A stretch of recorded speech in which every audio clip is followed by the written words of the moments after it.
Going to Kansas City. If I could, I come, I come, I come. I'm going to Kansas City.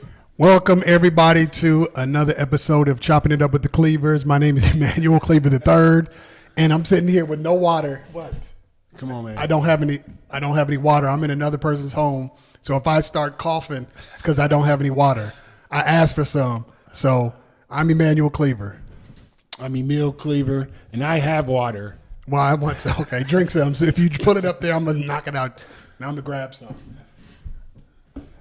I told you. Every episode we drop every Tuesday we drop a new episode of Chopping It Up with the Cleavers. Okay, be quiet, man. Now you're off. Every Tuesday we drop a new Go get us episode. some water. You can subscribe to our YouTube channel, Chopping It Up with the Cleavers, or check us out most places you get your podcast. So since we last had a podcast, the red wave did not happen. Everyone was predicting that the Republicans were going to take control. It's going to be a tidal wave. They were going to take over the Senate and have a huge majority in the House. That didn't happen. Instead, the Democrats keep the Senate with one race still out, still waiting to see what's going to happen in Georgia. And the Republicans did gain a slight majority in the House, but it wasn't nearly what people thought. So they have to go back and reevaluate, because what normally happens, as you know, what normally happens is the president's party usually loses in the midterm, but Republicans are extremely disappointed. So let me ask you, why do you think they didn't have this great takeover like they expected? I don't know, man. I mean, it's Okay. political stuff. I think Trump is losing his grip a little bit. I don't think he has the control anymore. I think people are seeing that he kind of divided this little ignorant party system. You know, Democrats, Republicans. It's an ignorant system. The gangs, and I think that he kind of divided this party, and it didn't work out for him. It's not working out for him. They're going to have to restructure, and DeSanctimonious is going to have to take over. He blamed two people. He blamed DeSantis and what's the real old guy's name? Mitch McConnell. I don't see how it's their fault. How is it their fault? Well, they're leaders in the party. Oh. I mean, come on, he has to blame somebody. But yes, the biggest reason I think is one, because the Republicans did not separate themselves from Donald Trump, and the majority of Americans have some sense to know this dude is bad for the earth. And so I mean, part of the reason, because a lot of his candidates didn't win. Some did, others didn't. And even because he's not, very intelligent. I mean, he said if he wins, he deserves the credit. If he loses, he doesn't deserve any of the blame. But the party, they lost because they haven't separated themselves. And to understand that the rest of this country is not on the Donald Trump path, that most folk don't know don't care what he's talking about. But of course, so right now the Democrats have the majority. They have 50 in the Senate, and then Georgia, the runoff between the Reverend Dr. Raphael Warnock and scholar Herschel Walker. The intellect, but as Herschel Walker. I mean, but the other Republicans won in Georgia. He's the one that didn't. So even Republicans in Georgia are having some questions about Herschel Walker, because they're like, how can he be a spokesperson if he doesn't know how to spoke? So Herschel is, I mean, and there's still a good chance he can win. Yeah, he still might get in there. And we still have the vice president to break a tie. Yeah. But I mean, the point is, other Republicans, like the governor's race, they won easily. He didn't, which is some sign that folk in Georgia are like, okay, we can't vote for anybody. This man is having trouble spelling his own name. But in addition to that, here's what nobody's talking about last week's election. Yeah, the sad part. $16.7 billion was spent on the midterm election. That is a record. $16.7 billion. How much, whose campaign and how much did you contribute to? I didn't contribute a penny to anybody's campaign. I don't know if I'll ever contribute money to somebody's campaign because $16.7 billion, I'm thinking that can end homelessness in America. Well, now that you said that. So there's some evidence. So Joel Berg, who's CEO of Hunger Free America, has calculated the cost of ending hunger, not feeding everyone, but ending hunger in the United States will cost $25 billion. So if you take that $16.7 billion that was spent on midterms, and considering the fact that last year on Cyber Monday, Americans spent $11 billion, bam, you just ended, not fed everyone, you just ended hunger in the United States of America. Yeah. Because, if you think about Cyber Monday, people buy stuff for Christmas. You're buying stuff you don't need. Let's be real. Yeah. How many people have gotten something for Christmas that they've never worn, never used, never even taken out the box? Yeah. So, it is possible. When you think about that, to end on $16.7 billion spent. But what's the solution? You think it's ridiculous that all that money would be used to get people elected or to advertise? Because you get in hunger, in homelessness. So then what's the solution? The solution is no money on campaigns. Everybody, gets equal time. You have a debate like you used to. You debate, and whoever is the best debater and whoever can answer questions without talking about taking air from China wins. Well, if taking air from China wins you the election, I'm not. I'm saying people who say intelligent things and don't think that you have to steal air from China. Right. So you're saying just everyone. So I guess it would have to be government regulated. I don't know. Yeah, but then the people that donated to these crooks campaigns, they're not going to donate to end hunger. That's the thing. They'll donate to someone's campaign, sense. But they want. But just think about what you said. They're going to donate. Why they're donating to campaigns? Because they want something in return. Because a lot of the money, the larger amounts, they're coming from the extremely wealthy. That's the reality. Billionaires, as I was reading, contributed a lot in this campaign. And I don't know that they're just, I'm sure some are contributing because they believe in the candidate. Those are the smaller donations. They're the ones giving their hard-earned money because they believe in the candidate.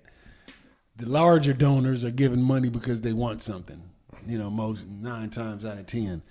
But, so you could have ended homelessness. Just think about that. 2023, we could have gone in with no homeless people in America. Hunger. Either one. Damn. Yeah. I hear you. So everyone has equal time. You have debates. You put it on the air in the state. If you're running for, Senate in Missouri, you have debates, maybe 3 around the state or 4 around the state that all of them are aired and let people make up their minds. That would be, because a lot of times you hear these, for the educated voter, I don't need to hear it. There's only probably about 30% of the population is an educated voter. Where'd you grab that number? I just made it up. 30? Because you said 30, and I was going to say that's pretty high. But what I'm saying is most educated voters don't need to hear all the advertisement. If you already know, you already know. So I don't need to hear it every 5 seconds on air because, if I've done research and then I know. So, but it does seem very wasteful. It seems actually very silly. It doesn't seem wasteful. It is wasteful. Seems silly that $16.7 billion. My candidate is a joke. You should never vote for this person. But then, we're talking about, when we get to 2024, we're probably talking about double that. Yeah, wasted money. wasted money. People sleeping on the streets. It's getting cold outside. Now, have you seen a lot of tents? That seems like I've seen more tents than normal. It's about to get cold. About to. We're supposed to get snow tonight. Yeah. But I'm seeing a lot of tents around, which is, that's insane. So I definitely believe we need some campaign finance reform because I think it's a sin.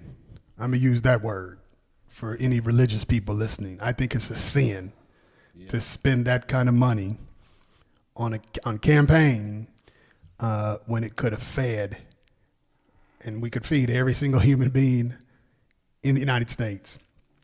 Worldwide, so there's this project. It's estimated that it'll take $40 billion a year spread out between countries that could feed every hungry person in the world. So if we spread it out, the United States takes $10 billion instead of spending it on campaigns. We take $10 billion a year.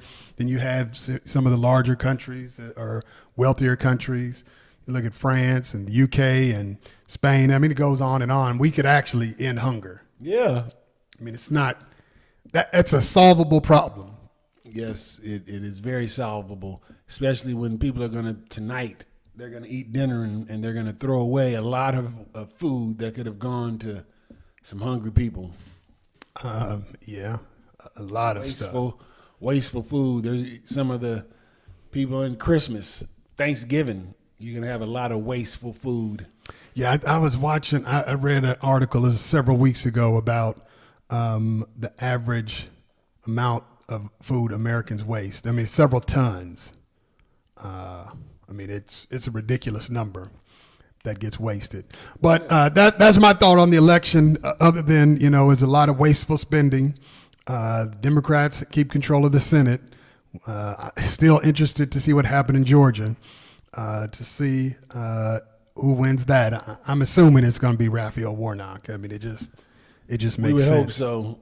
Because Herschel Walker had a lot of money behind him. Yeah, but the Republicans don't have any other motivation to really get him elected, because if they get him elected, the vice president still has the tiebreaker. So, I mean, I don't know that they'll get out and campaign as hard for him. I mean, he'll have to do it on his own more so than he did last time. He's going to run around every state, every city. He'll have to go around and tell people, Herschel, why do you think we ought to vote for you in this runoff? Because I can run faster. I know how to play football. So we don't want to talk about a black man on air. Yeah, but what if the black man doesn't care about black people? No, we can talk about black people on air. You can't go on if we were on this was a white-owned outlet, then we couldn't talk about them. But since this is a black-owned station, why wouldn't we be able to talk about someone who has the potential of? I would not go on a white-owned television station with a majority white audience. I hear what you're saying. And downgrade a black man. I would go on a black station with a majority black audience. I hear what you're saying. And talk about it. In other news, it's a big story. But before you get to that one, what I just said goes into the Kyrie Irving, because you got Shaquille O'Neal, Charles Barkley going on ESPN and calling this black man an idiot. And as you say that you believe they were forced to do that. Yeah, they were told. They were backstage, and Charles Barkley, somebody came to Charles Barkley. They were rubbing on his head, trying to shine his head. And you think he allows another person to touch his head? Yeah, it depends who it is. But they said, Barkley, did you hear what Kyrie said? He said, no, sir, boss. And they said, well, he said something negative about Jewish people. I'll take care of it, boss. That's all it was. And then he went on that air and Did you see that clip I sent you about 7 years a slave? Yeah. When the dude ran to his slave master to hold him.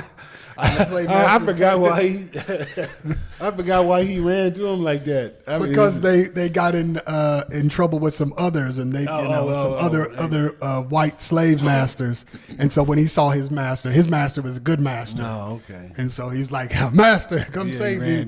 Yeah, I got you, boy. Good boy. But So Kyrie, still don't know what's going to happen with him.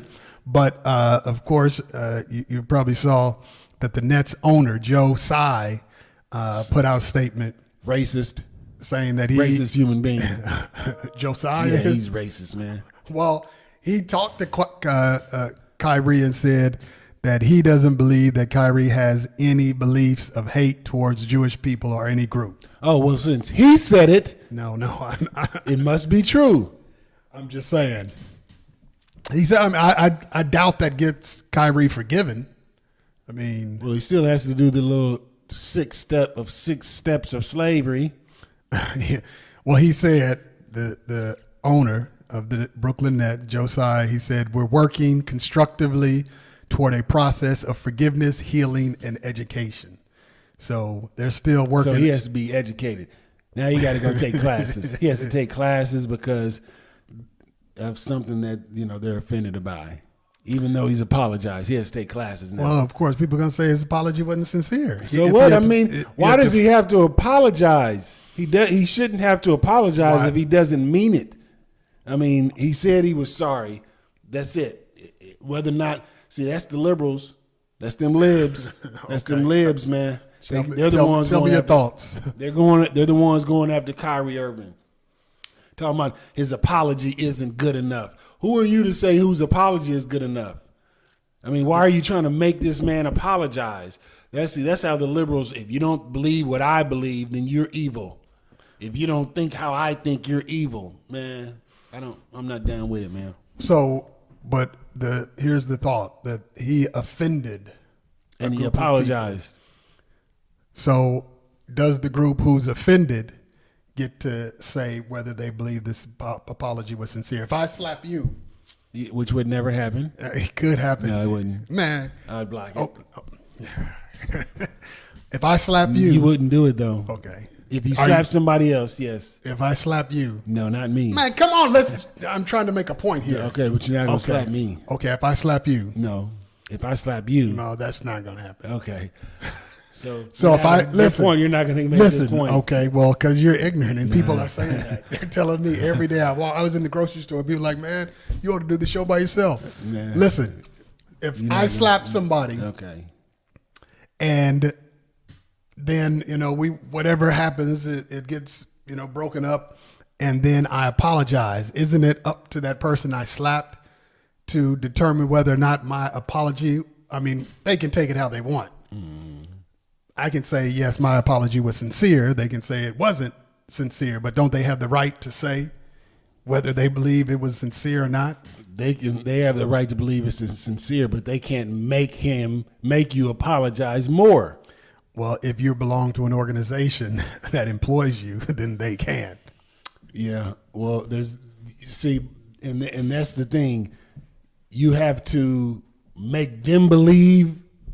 You have to apologize until they believe. You're giving them a lot of power. Okay, so he can get on his knees and beg and say, nope, I still don't believe. And then they could take him and take a whip to his back and whip him on his back, and they say, I still don't believe. But, I mean, that's any job. Any job you have. I mean, if you do something wrong and you have to, the boss says you need to make a public apology, and you're like, I'm sorry. I mean, they can say that, though. Huh? He didn't do that. I'm just saying, if the boss, the manager, whoever your supervisor is, says that they didn't think the apology were sincere, or you do something that offended a lot of people on your job, and the company says you need to do X, Y, and Z to maintain your job, they have that right. I mean, that's all that's happening with Kyrie. He works for Brooklyn Nets, and the Brooklyn Nets say you have offended a large fan base that we have. And in order for us to continue to employ you, we need you to do these 6 steps. They have that right. They have that right, but there's only so far you can push them. To say you have to pay $500,000 to an organization is ridiculous. Now, how are you going to tell somebody what to do with their money?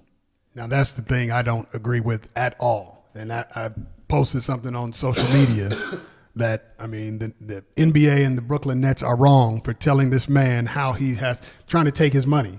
I mean, $500,000, I don't care if he's rich or not.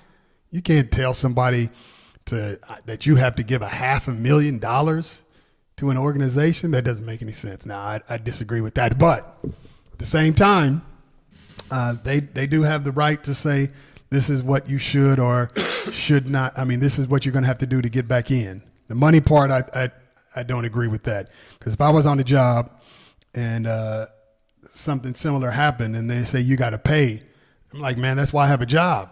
I'm not trying to pay. This is my money. I got bills to pay. You don't know. I mean, just because he makes millions doesn't mean he has millions. I mean, hopefully he does. Yeah, I think he does. Yeah, I'm sure he does. But still, I mean, how do they know that? You don't know. He might be supporting his, extended family. I'm sure he probably is. Anyway, you can't. I mean, that's one of the things I am in disagree. You can't make him pay. But at the end of the day, they're trying to hurt him. I think it's more than just the apology. I mean, they're trying to hurt him. But the apology, getting back to the apology, wasn't enough because they're saying it took him too long to do it and didn't believe it was sincere, which is probably not. I mean, if you have to be forced to apologize, you probably don't mean it. But along the same line, Dave Chappelle was on Saturday Night Live, and his opening monologue or jokes, whatever they call it, many people found that extremely offensive, and so many in the Jewish community did not like it. The ironic thing is, he was invited to do the show by a Jewish man, Lord Michael. I always think, I mean, Dave Chappelle is a great thinker, and he's a master at setting up what he's trying to say. But at the same time, I can't tell another group when they should or should not be offended. They said they were offended. Yes. Nothing I can say about it. I don't want anybody telling me when I should or should not be offended. Yeah, I think there were a large group of Jewish people who weren't offended by it as well, and came out publicly and said that they thought it was funny. I mean, he made some good points, you have to admit. I'm sorry that a group thinks that it's offensive, but he made some good points. So you said there's some Jewish folk who thought it was funny, and some, of course, are looking to Lorne Michaels as, hey, we didn't like this. We need something done. What is he going to do? He can't do anything. Apologize. And he's supposed to give some money too? I don't know. I mean, who do they want to apologize? Dave Chappelle's not going to apologize. Well, yeah, but I think they're upset with Saturday Night Live, NBC, for airing, and because a lot of folk, as you know, the writers of Saturday Night Live did, some of them boycotted because they didn't want Dave Chappelle on there because of his transgender jokes. Yeah, they walked out. My thing, as someone who watches Saturday Night Live, I hope those writers walk out and never come back because the show is not funny anymore. It's not. I mean, Dave Chappelle being on there, I bet you it's the highest viewed. The monologue, when they put it on YouTube, SNL put it on YouTube, it got 3.4 million views in less than 24 hours. So, I mean, it's going to be their biggest show of the year. They should be thanking Dave Chappelle. Those writers need to be fired, all of them, most of them. But here's the whole thing about it offending people. And again, I can't say whether Jewish folks should or should not be offended. I'm not Jewish, so I don't have that right. They say they were offended and didn't like it. They didn't like it. But here's my question. But they can't force me not to like it. No. But they're saying it promotes anti-Semitism. Michael Che had an issue a few years ago, comments he said, but I don't understand. It was about him saying Israelis' treatment of Palestinians. And he made a joke. The joke was that report said that half of Israel has been vaccinated. And he was like, I'm sure we know which half, inferring that it was the Israelis and not the Palestinians. And of course, people took offense to that. But again, here's the question. Saturday Night Live, no, it was a pretty good one. Saturday Night Live offends a lot of people. Yes, that's what they're trying to do. So, what's the line? Does it? I guess it depends on who's offended. Right. That's what it depends on. That's them libs. That's them liberals. I'm blaming them liberals again. You can't offend a certain people. You can offend black people all you want. You can make jokes about black people. And see, that's my problem. A group of people that like Dave Chappelle until he made fun of that group. But it was cool. It was funny when he made fun of every other group. When he made fun of blacks, whites, Asians, pretty much everyone else is funny. But when he makes fun of your group, it's not funny. That's hypocritical. Sarah Silverman wore blackface. Comedian. You know who she is? Yeah, I know who she is. She wore blackface. I mean, she hasn't been canceled. No, she's has a major commercial right now. No, where she jokes about it. Before I better hurry up and do something before I get canceled. So I mean, that's the thing. I mean, it has to be fair. If we're going to say that in comedy you can't offend or talk about any group, then it has to be universal. But Saturday Night Live, I mean, how come the folk who are upset about what Dave Chappelle said, how come they're not upset when they talk about Republicans? I mean, let's be for real. Why is that okay? Why is it okay when they do make fun, or comedians or whoever make fun of black folk? Why are those things acceptable? And so I just think it has to be fair down the line. Now, on the same line, if we're going to cut out all that, I mean, comedy's going to go down, down. Yes, it is. Down. Yes, it is. Down. So maybe they ought to have some kind of statement beforehand. We're going to talk about several different groups. We don't want people to take this as hate, and we don't want folk who already don't like those groups, because that's all it is. They're saying it promotes anti-Semitism, but I can't speak for that group.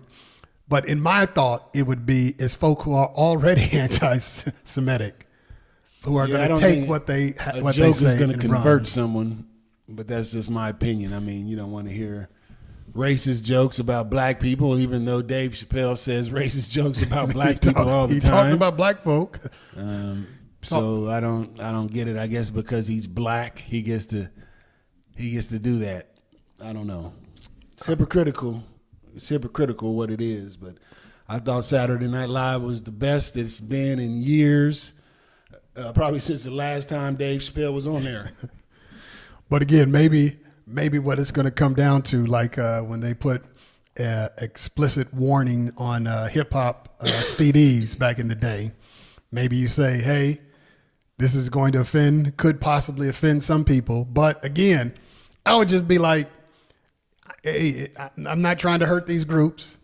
If you don't like them, hey, you're not rolling with me, because I don't dislike these groups. Well, he said I'm telling jokes. He did say that. Huh? He said it at the beginning of the set. He said it on on some of his specials. No, I'm talking about it on SNL. Right. Before he started, he said, "I'm not anti-Semitic. I support the Jewish community." Right, but that wasn't enough. That wasn't enough. I guess they felt like that's saying, "No offense, but and you offend somebody." Yeah, but I mean, again, it's not like I think it'd be different if you were a politician to say, "I'm not anti-Semitic. I have Jewish friends, blah, blah, blah," and then start talking about Jewish people. I mean, because that's not comedy. But the purpose of comedy is to make you laugh. And if we're taking the old concept of what comedy is, it is tragedy turned inside out. Wasn't that Shakespeare who said something like that? Yeah. I mean, that's what it is. If you look at some of the early days of TV, What was comedy? It was somebody tripping and falling on the floor, and I mean, it was you were laughing at somebody's misfortune. Getting a pie thrown in their face. You were laughing at someone's misfortune. So, are we saying in 2022 and beyond that we're changing comedy? That comedy can't change comedy. You can't tell somebody what to laugh at. Hey, again, I understand people are offended, but again, like you said, I think it has to be fair on down the line. Why can some groups be talked about mercilessly, and while others, it's taboo? Anyway, big news in the hip hop world. Last Friday, Nasir Jones, also known as Nas, dropped King's Disease 3. And what this is his 4th album in 2 years. Dude is on another level. So he dropped that on Friday. I spent Friday listening to it. King's Disease 3, his King's Disease 1, his first one, I think it was just called King's Disease, is what won him his first Grammy, which is insane. Which goes to show you that the Grammys, I mean, they don't really represent. How can one of the greatest and the one that many people call the greatest rapper only won 1 Grammy?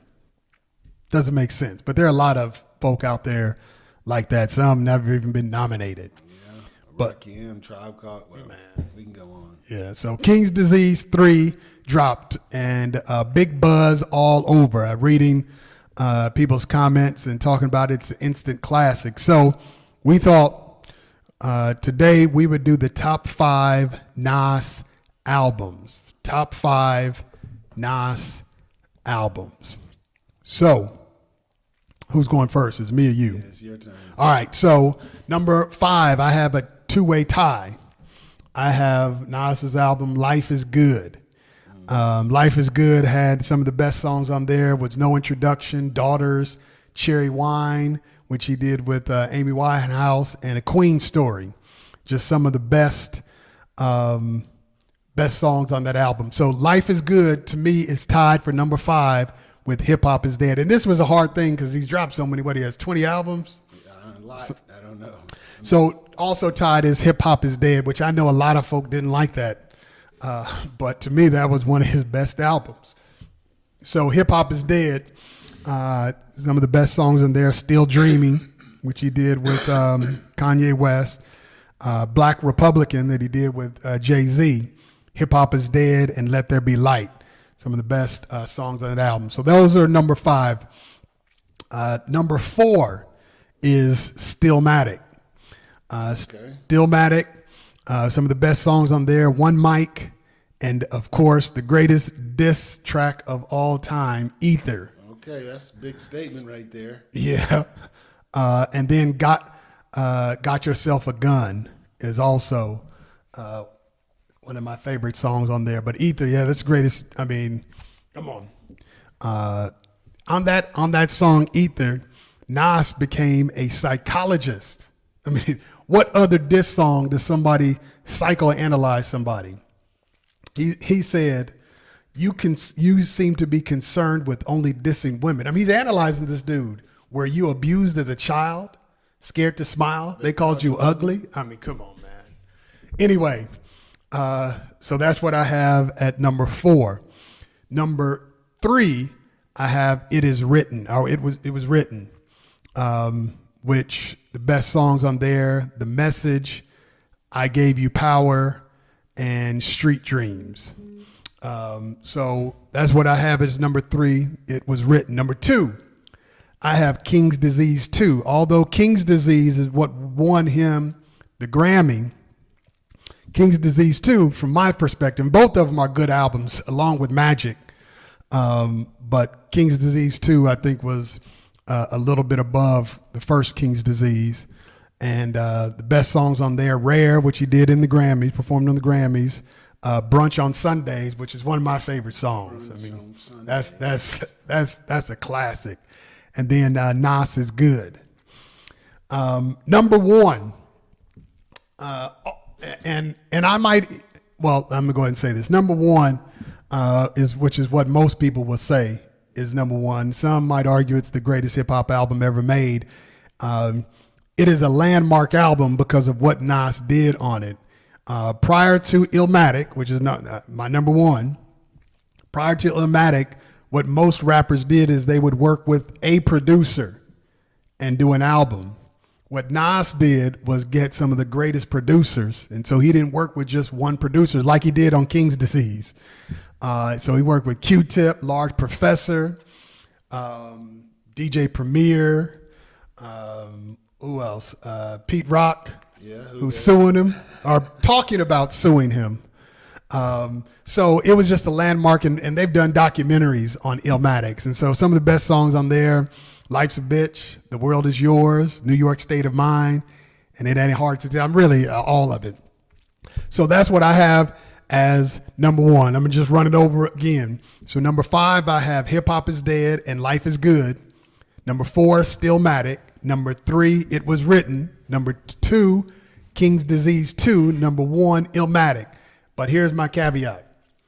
I've only listened to King's Disease 1.5 times. King's Disease 3? King's Disease 3. I think I have to listen to it some more. This might knock Illmatic off as his best album. Yeah, I've listened to it about 4 times now. Lyrically, he's on another plane, man. And the beats match the lyrics. Hit Boy, man. Yeah, the hit boy. They like the new Gangstar. So number 5 for me is It Was Written. His second album, produced mainly by the Trackmasters. I thought the Trackmasters killed that album. Street Dreams was one of the big records.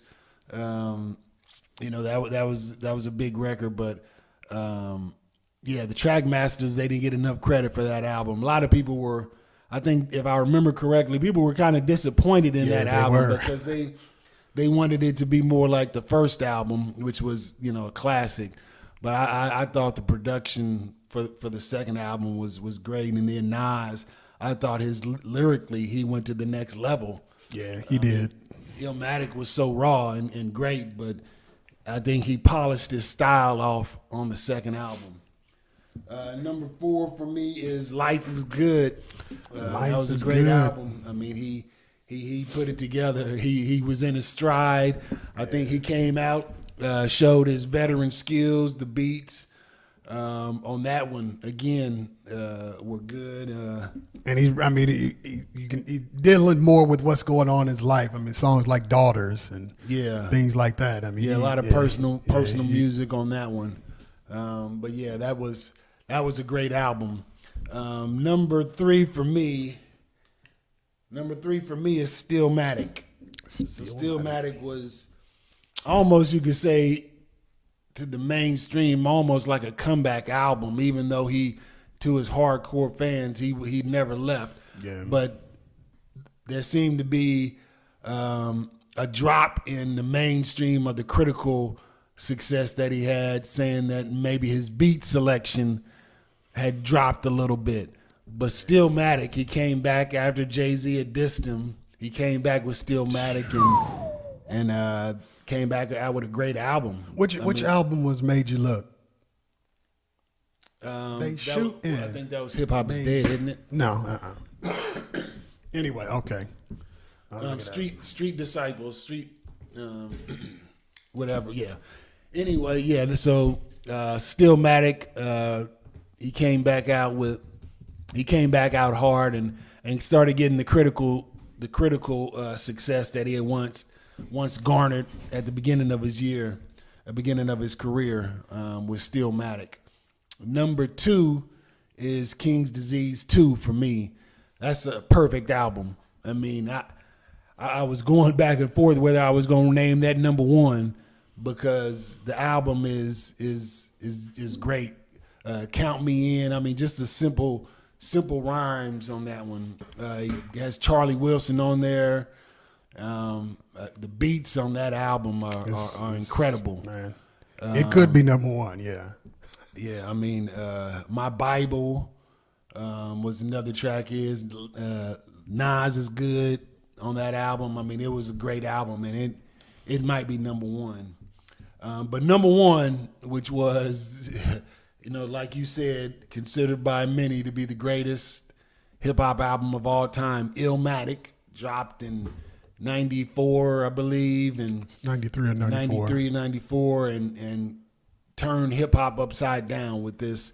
No one had ever heard a kid this young, and with the wordplay that he had, and you could imagine everything that he was saying.